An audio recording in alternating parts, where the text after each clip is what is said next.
Caller, welcome to the show. What's your question for Rabbi? I have a question that I think I would be happy if Rabbi Tovia, Rabbi Moshe will answer me, because it's according to the New Testament. Why do you think that Luke invented the whole story about the census and going to from Nazareth to Bethlehem, so Jesus would be born in Bethlehem? Why not do like Matthew did? You put Joseph and Mary in Bethlehem from the beginning. That was their home, Bethlehem. Why invented the whole story about Nazareth? There you go. All right. Thank you for your call. Rabbi, take it away. I know this will be fun. He nailed it. He He nailed nailed it. So this will sound very interesting to most of the viewers.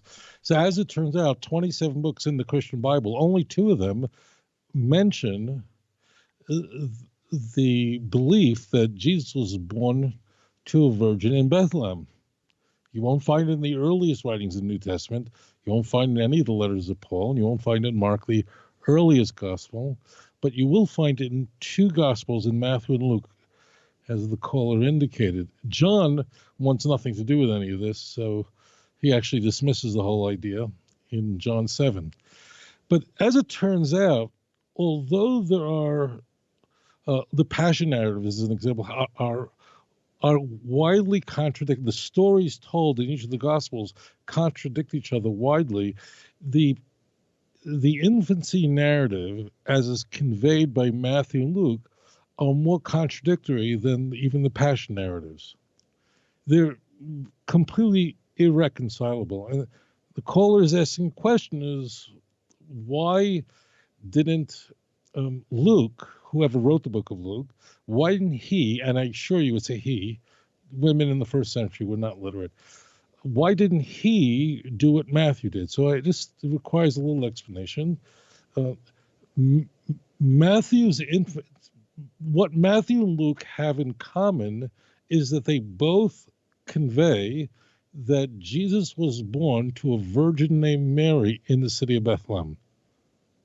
As I said, we don't find that in the other Gospels.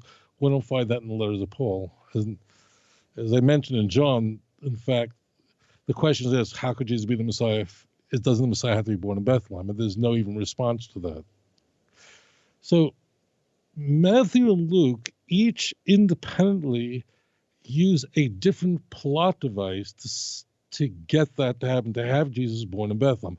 You can be sure that the reason why the author of Luke has Jesus born in Bethlehem to parents who come from Nazareth, because that's how Luke's story traces. The couple, Mary and Joseph, start out in Nazareth.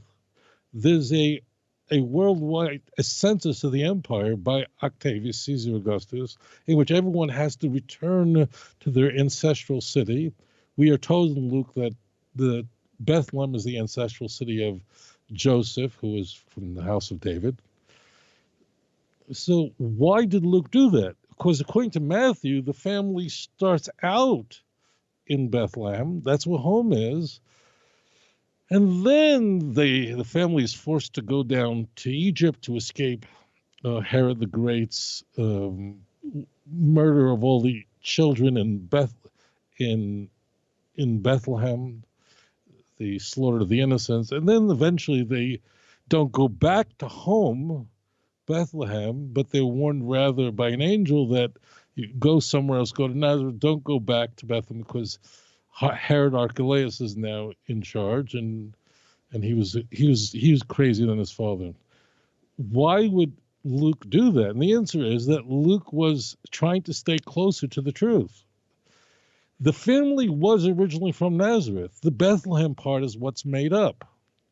The Bethlehem story, the story of Jesus being born in Bethlehem, is interpolated. It's added in. It's invented. Why would Matthew and Luke want to have Jesus born in Bethlehem? Because King David was born in Bethlehem. It's the city of David. We're told that. So, but I am sure that most of the viewers, most people, I think, believe that in the first century, like just all 27 books of the New Testament were there bound in a book they would find in your night table at a local motel room. Well, that's not the case. These books are being written in different parts of the empire independently.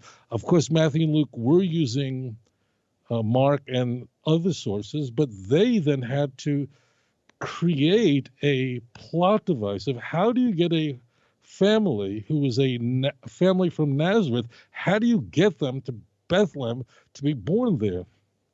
The reason why Luke uses Nazareth as the starting place for Joseph and Mary is because that was the starting place for Joseph and Mary. The only thing is it started and ended there. Luke has the family come down to Bethlehem from Nazareth. Let's say they're Nazareth to Bethlehem, I don't know, maybe 80 kilometers away. Not that far. But it really is, by Israel terms, it's from the upper Galilee to Judea. Let's say it's 80, let's say it's 100 kilometers, whatever. So there's some reason why the family would have to come there. And something very compelling. In the ancient world, people didn't travel a lot. It was problematic. It's not like today where you go on vacation in your car and you're safe. It wasn't simple. So there's something very compelling. This worldwide census where people had to go back to their ancestral homeland, it never happened. That's completely made up. Luke's story has to get the family back to Nazareth, and that's where both Matthew and Luke are not like, emailing each other going, hey, Matthew, how did you do this? Let me tell you how I did it. I had the family start out in Bethlehem, then go down to Egypt, and then shoot up to Nazareth because of a warning. They're not communicating with each other. It's just the idea that Jesus's beginning starts off with a miracle conception, which was an idea ensconced in all the pagan religions of the ancient world and the great men of the ancient world, such as Alexander the Great, the founder of the West, such as Romulus, the founder of Rome, such as everybody. The idea that the great people were born to a virgin, this was all over the place. So Luke then, after Jesus' birth in a manger, in a barn, she can't even get a room at the inn. There's no room. There's no problem like that in Matthew. So then once Jesus is born in the book of Luke and he's adored and worshipped by some shepherds, they then make their way back to Jerusalem, which Jerusalem and Nazareth, if you made a dot where Nazareth is in the upper Galilee and where Bethlehem is in just right there in Judea below Jerusalem, and you drew a line, it would almost cut right through Jerusalem. Jerusalem will be much closer to Bethlehem. Further south, much of Jerusalem is in Judea. So the family then goes to Jerusalem. She then brings the appropriate offerings that a new mother is supposed to bring, and they head home to Nazareth after 30 days, and that's where Jesus is raised. In fact, only in Luke do we have Jesus' teenage story. It's only found in Luke. According to Matthew, none of that happened. They went down to Egypt and there for a long time until Herod the Great died.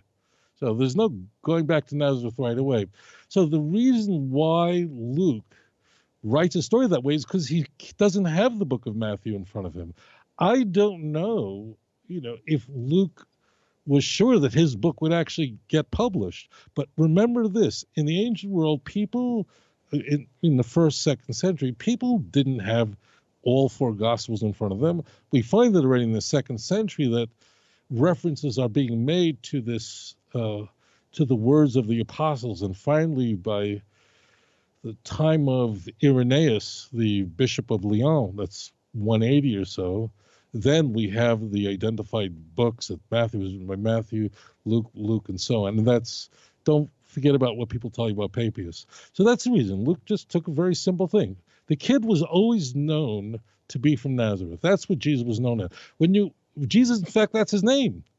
He's not only called Jesus Christ, but he's also called Jesus of what? He's never called Jesus of Bethlehem. Why? Right. Why isn't he called? He's always called Jesus of Nazareth because that's the truth. The Bethlehem stuff is made up. And therefore, Luke is taking a more natural course, just having the family start out in Nazareth, shoot down to Bethlehem where the baby is born, and shoot right back up to Nazareth, and that's where Jesus raised. It's Matthew who's more of a daredevil, but they're doing this independently in two different. I don't know where they were, but they sure weren't looking over each other's shoulders, or they would have, copied this this plot device, and they didn't. That's why they're so widely different. They're so not just diverse, but so completely contradictory. That's a really good question. Luke just took a natural route. Very good. Very good. Okay. I've always wondered why, the way the church tries to explain it is, and we've heard this 1,000 times, but they're parallels, so they're giving you different viewpoints from different, from where they saw here, that maybe this guy didn't think that was important to include the fact that he was in Nazareth. Right. Tomato. Right. I write about this in volume 1 of Let's Get Biblical. I just want you to know, Christians go to midnight mass and see. They know there are differences if they're paying any attention, but they feel like exactly what you said, that there's a general harmony and they're just providing different things, and it all is one nice harmony. It's not. It's a nightmare. The two stories don't work. It just goes side by side. They're reversed. They're shooting in two different directions. And what happens is precisely what you see when you compare Matthew to Luke, talking about the infancy narrative. What you see is exactly what you'd expect. Two people independently inventing a story, and they're not even close. They're completely. There's no Egypt in Luke's story, so there you go. Right on.